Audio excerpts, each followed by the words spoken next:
your console gaming experience with Xbox, it all comes forward with Scarlet. The biggest reveals in the gaming world this year taking place earlier today. Google unveiling a new platform many are referring to as a Netflix of gaming that could shake up the video game industry. 2019! Bon Chen has done it! This is his moment, man. This is one for all the salt of the earth, the working man, people who had a hard time breaking through. This is his day. Activision Blizzard. It has suspended a gamer and taken his prize money away because he made comments supporting Hong Kong protesters. Susan, you're going to take me through this. From the bottom of my heart, thanks again for everything. You are the best. 2019 is coming to a close, and along with it comes the end of this decade. Despite such a grandiose affair, this year gaming was surprisingly weak. Most games that came out this year were just more remasters, and there were some games that were just way too similar to each other, or just not as interesting at all. Especially considering that all the big name titles like Cyberpunk, Vampire the Masquerade Bloodlines 2, Half-Life Alyx, they're all coming out in 2020. But because this is the end of the decade, I'm going to do something different, and I'm going to rank my top 10 games from the past 10 years. But first, let's do a quick run-off of the games I did play this year before we get to the main list. All these are going to be in random order, so don't worry about it. Dead or Alive 6, a fun and easy to pick up fighter that was unfortunately plagued with issues that the previous game excelled at. Still, there's a certain charm to DOA 6 that makes me come back to it every now and then. Kingdom Come Deliverance, a man's man RPG, a game that is so demanding that it made me upgrade my PC just to play it at a reasonable frame rate. Game looks stunning, although the gameplay is a little iffy until you get like a couple hours into it, then it gets a little better. Call of Duty Modern Warfare, a remake of the original game that hits the same chords as previous Call of Duties, but introduces the story mode that is actually fun and interesting to play. Multiplayer is as chaotic as ever. War of Rights, the most authentic Civil War game ever made, looks incredible because the madmen behind the game decided that using the CryEngine was the best for their 100-person multiplayer game. Still in early access. And Battlefield 5. Despite the controversy the game originally had, the Pacific update really saved the game and is 10 times better than what we got at launch. So that was just a quick lightning round of the games I played. Now we're on to the main list. Starting at number 10 is Battlefield 4. Battlefield 4 is no bad company too, nor is it Battlefield 2. The game was incredible in its own right. The amount of hours I spent playing multiplayer with friends over the years is well into the hundreds. DICE LA saved this game, and the community made it live so much longer, even after the release of Battlefield 1. I still go back every now and then, just for some 24/7 Siege of Shanghai. It's such a great map. Can't say too much about the campaign, because who the hell plays a Battlefield campaign? Number 9 is surprisingly Cities Skylines. Cities Skylines is what SimCity should have been, and it's the perfect game for a relaxing afternoon. Cities Skylines originally appeared at number 3 on my best of 2015 list, so it's no surprising that such a game would pop up again.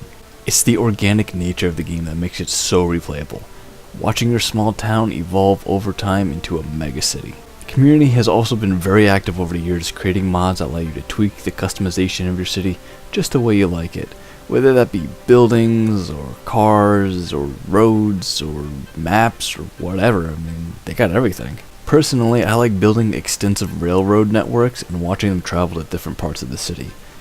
It's just something about it that's just so relaxing. I don't know what it is. Monster Hunter World slides into the number 8 spot. My number 1 game of 2018 gets only better with the new Iceborne expansion that came out this year. I've talked extensively about the moment-to-moment gameplay in my previous review, but even with almost 500 hours put into the game, it still never gets old. Playing with friends and trying out new weapons and gem sets, I still keep coming back after all this time, and they still keep adding new monsters to fight and kill. Like, I mean, Capcom, what are you doing, man? Like, this game's great. Speaking of Capcom, coming in at number 7 is Street Fighter V. There's an old saying, a leaf is the most beautiful when it's about to die. And the same goes for Street Fighter V. It feels like Street Fighter V's days are coming to a close. With the Championship Edition dropping next year, Capcom successfully turned a troubled game into a classic.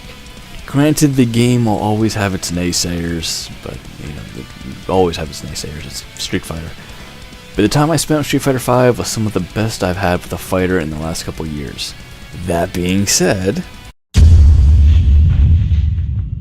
Skullgirls, baby! Another number 1 game, this time from 2015, Skullgirls has and will always be one of my favorite all-time fighting games. It was a game so good, so amazing, that it died before anybody could ever appreciate the legacy it was creating.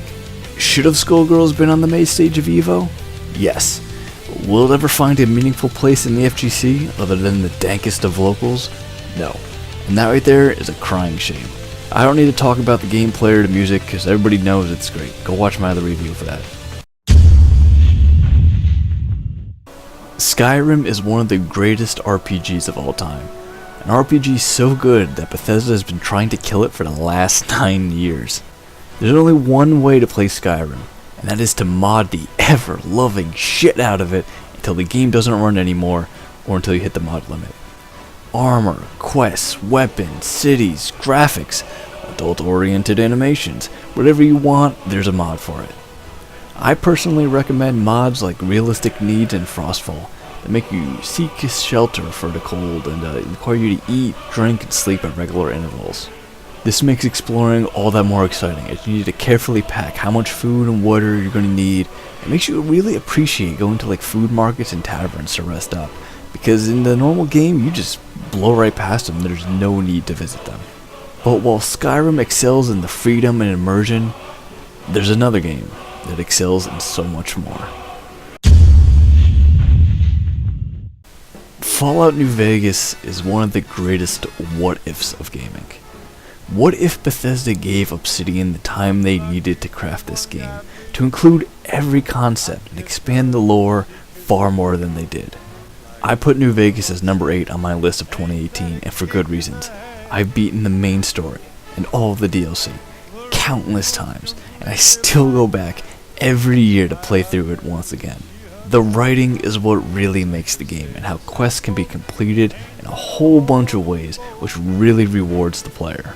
New Vegas also has its own modding scene, and while it's not as massive as Skyrim's, it's a dedicated fan base that works hard on making a great game even better.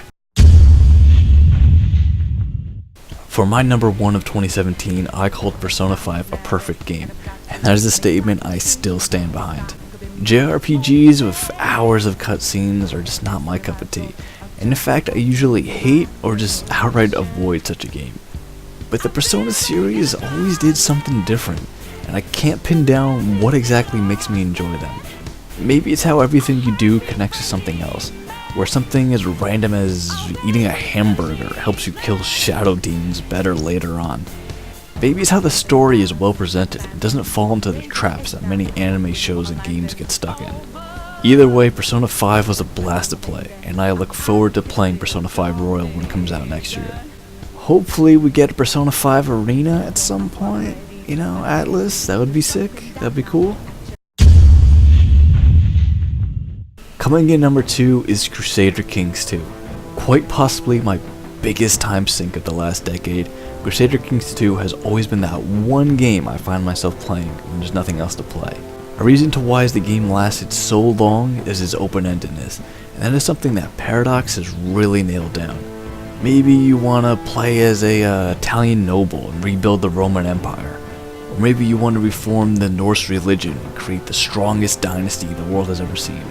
The possibilities are just endless, and it only gets better when the community mods are introduced.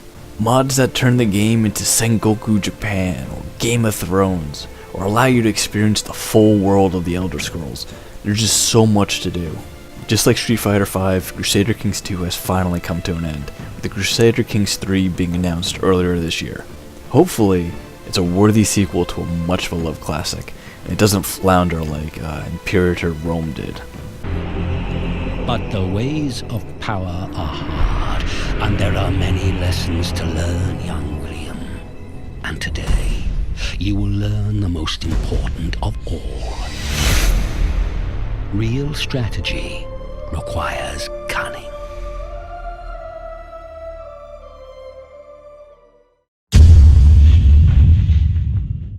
Well, it wasn't easy picking my game of the decade. I was torn between both Crusader Kings 2 and Persona 5. But there was another game that stayed in the back of my mind. Another game that I've praised highly and hoped for a sequel that would never come. A game that will forever hold a place in my heart. A game that let the Sleeping Dogs lie. Sleeping Dogs is one of the best open world games I've ever played, with an immersion that might never be replicated. From the music, the story, the gameplay, the characters, Sleeping Dogs brings Hong Kong to life and brings something fresh and new to the table. Far too many open world games are set in New York or California, and it was the setting of Hong Kong that really made the game truly special, even if I didn't understand what the people were yelling at me. And that brings me to the characters, who are all memorable, somewhat sympathetic, as some of the characters only joined the triads to help their families, doing whatever it takes. With United Front shut down in 2016, there will never be a true sequel to Sleeping Dogs, and even though the movie has never been cancelled, it's been stuck in development hell for, I don't know what, like 7 years now? 8 years? It's been a while. Still, it's always worth doing one last drive around the city, admiring the love and care that was put into it. Well, that's it. My top 10 games of the decade. We are fast approaching the roaring 20s, and I expect to see you all there on the other side. Have happy holidays, and see you all next year. Where'd those pills go? I needed those. Want drugs. Now, time to take what little integrity I have left and bring it back out behind the shed.